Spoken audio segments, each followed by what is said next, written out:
Another black person kills another white child, and we're running out of words to describe it. And this, at the Mall of America, people are desperate. This is, and everybody's freaking out about this thing that happened at the Mall of America. A black dude threw a white kid, 5-year-old white kid, over a balcony 3 stories down. Now he is dead. And the only thing we can hold on to, the only thing we can grasp, is that this is somehow a one-off. This somehow doesn't happen. This somehow is totally alien to what everybody experiences. None of that is true. A 5-year-old boy is in the hospital after his mother says he was thrown from a 3rd-floor balcony at the Mall of America. The man who allegedly did it is now in jail. Police arrested 24-year-old Emmanuel Aranda shortly after the incident near the light rail platform at the Mall of America. Our Katie Steiner's at Children's Hospital in Minneapolis right now, where the boy is being treated. Katie? Hey, Frank, that little boy has been here since about 11 o'clock this morning. And earlier this morning, police roped off part of Mall of America as they tried to figure out exactly what happened there.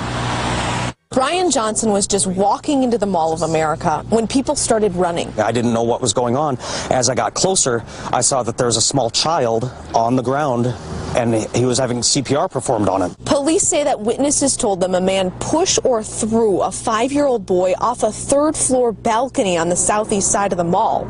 Johnson heard the same thing. I talked to some people who saw what happened, and they told me that a guy literally picked up a kid and threw him over the 3rd-floor banister, the railing. As security was performing CPR, Johnson watched in horror. I heard the mother screaming, "Please pray for my kid, please pray for my son, everyone please pray." Soon after that moment, police arrested a suspect in the mall. He's a 24-year-old male. At this time, we do not believe there is a relationship between the suspect and the child or the family of the child.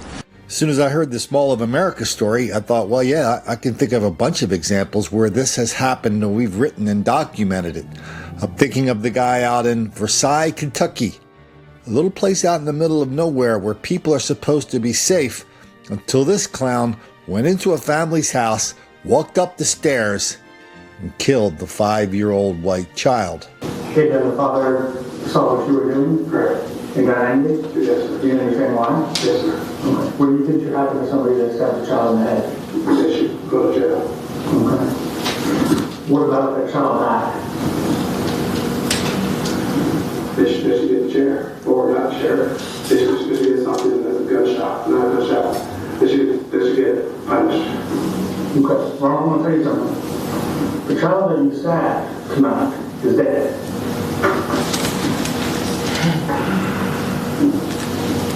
Do you understand that you killed the child tonight? Yes. A 5-year-old boy? Yes, sir. Is there anything you want to say about that?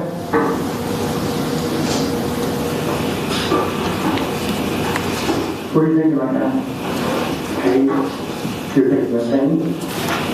Or are you feeling pain? I'm feeling pain. Sadness. Is there anything you want to say or... How about this woman who described herself as a babysitter who kidnapped a 12-year-old child? And what this report doesn't make clear is that she tortured him over a 4 or 5 hour period with a blowtorch. Discovery, the badly burned body of a 12-year-old boy found in a ditch in northeast Houston. Today, the woman accused of killing Jonathan Foster is on trial for his murder, and it is a judge, not a jury, who will decide Mona Nelson's fate. Eyewitness News reporter Deborah Wrigley has been in the courtroom all day and brings us today's testimony and the one piece of evidence prosecutors will not give, Deborah.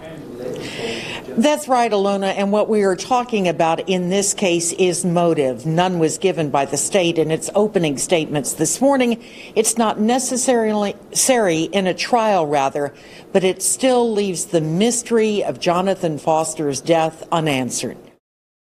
When Jonathan Foster turned 12, his wish was to go live with his mother and her new husband.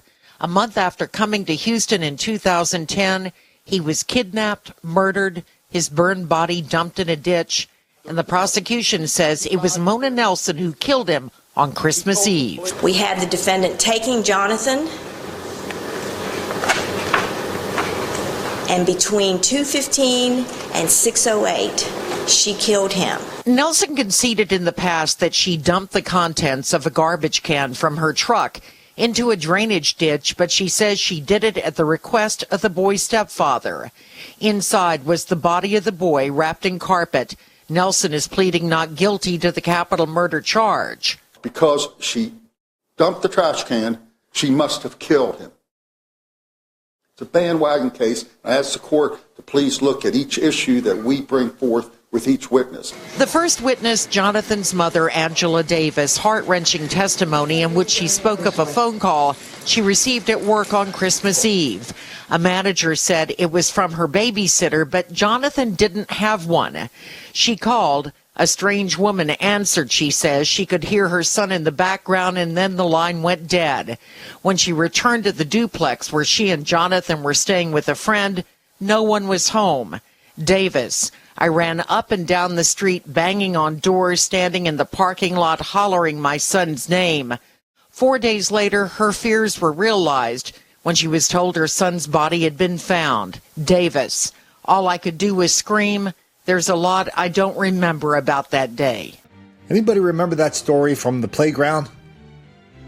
Like just a white kid was on the playground, and a black kid had brought a French knife, a chef's knife, to the playground and hid it in the sand, waiting for that one moment where he could kill that white kid, which is what he did. Joe, thank you. Well, jury selection for the trial of the youngest person ever to be charged with murder in Kent County began today. It was this time last year that 4 boys were playing on a Kentwood playground together. Yeah, but that playtime quickly turned tragic when police say Jamarian Lawhorn, then just 12 years old, pulled out a knife and stabbed 9-year-old Connor Verkerke to death. Fox 17's Dana Chiklis was in court today. She's here now with more on what happened there. Dana?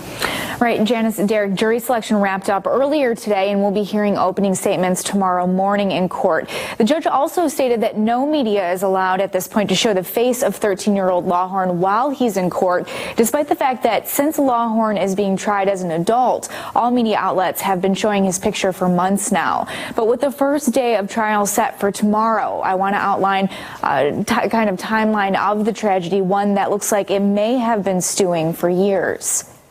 May 2013, a child abuse investigation is underway. Child Protective Services is called to Jamarian Lawhorn's home, where the worker finds marks on Jamarian, as well as, quote, deplorable living conditions. But records show that the CPS worker never reports the incident to Kentwood police. Now, August 4th, 2014.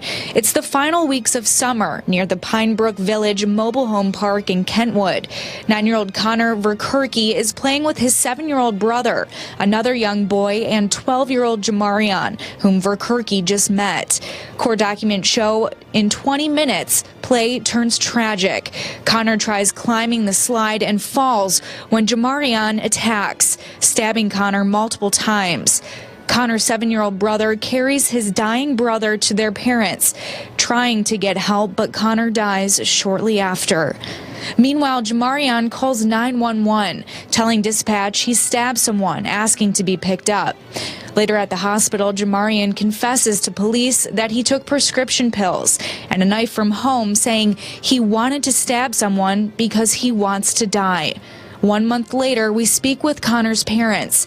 They tell us they're holding on to their last moments with their son. He kept trying to tell me that he loved me and was trying to hold my hand. October 2014, Jamarian's mother, Anita Lawhorn, is charged with 3rd and 4th degree child abuse after bruises were found on Jamarian in juvenile detention. This is when the child abuse investigation back from May 2013 is discovered. Just after the attack, Connor's parents tell us they're advocates for changes within Child Protection Services. Ultimately, Jamarian is responsible for his own actions. Nobody forced him to do what he did.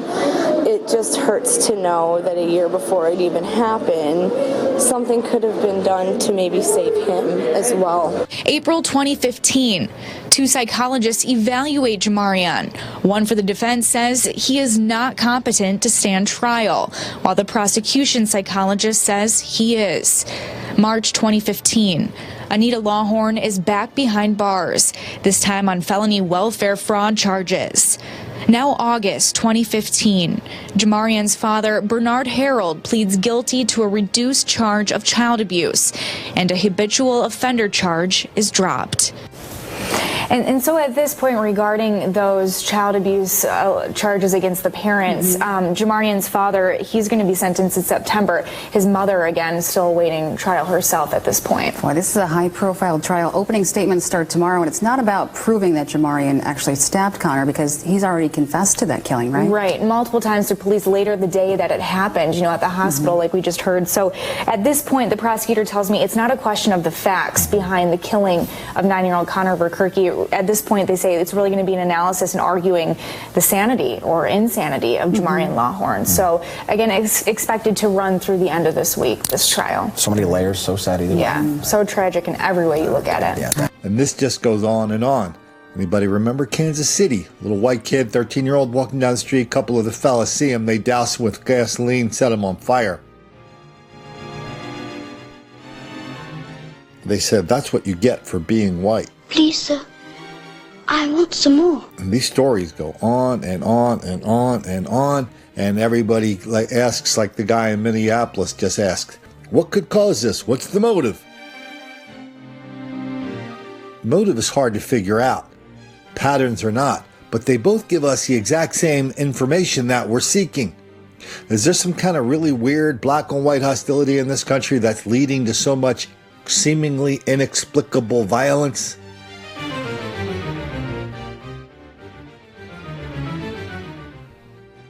I think you know the answer to that question. I think a lot of people know the answer to that question. They just don't want to tell us what it is because that's going to make the black kids angry.